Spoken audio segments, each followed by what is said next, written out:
serious regrets. Like you see these things in the nursing homes. They ask them, "What's the 5 things you wish you'd done more? Lived fuller, taken advantage of opportunity." Like it's never work more or make more money.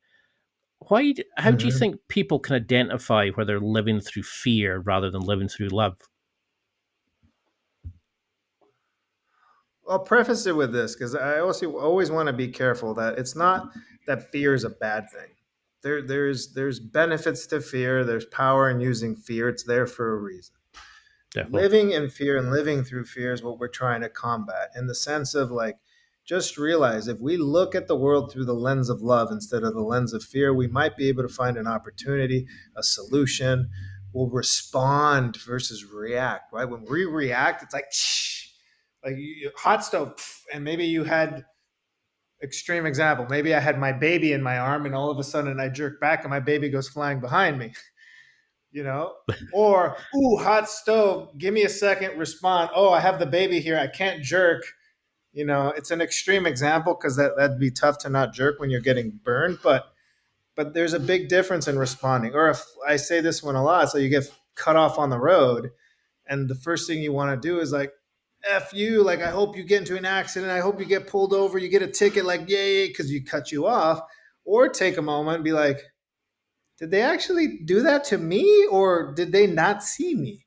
Are they running late? Are they this? Am I safe? Did they not hit my car? Cool. Now you took a moment to respond, and now you don't get all hot and bothered all day and ruin your constitution and your energy flow.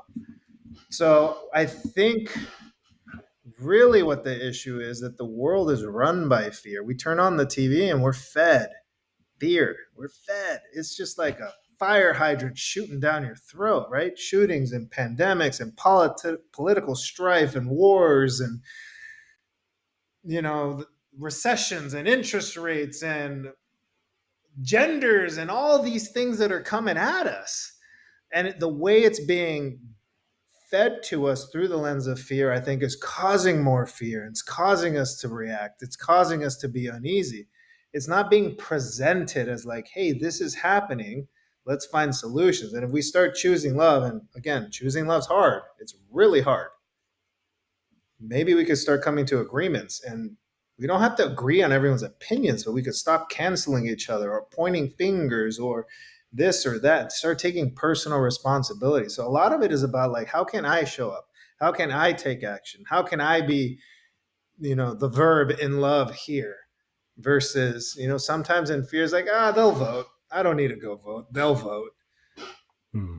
passing that responsibility. So I think there's entitlement stuff going on. There's all kinds of things. And every generation is completely different. I don't think it's pointing fingers at different generations, right? My parents grew up completely different than what I grew up with. My kids growing up completely different. I think it's across all these generations. If we choose love, we'll find an angle. It's always there. The opportunity is always there. So how can we have people choose love more often? I think it's really just showing them that choosing love is an active choice. It just doesn't happen.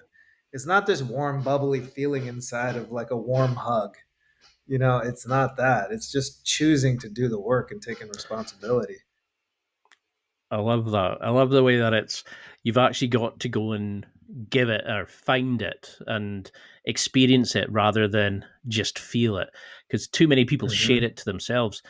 And I keep saying to people, like, fear is a good thing. It's trying to teach you something. It's trying to keep you safe.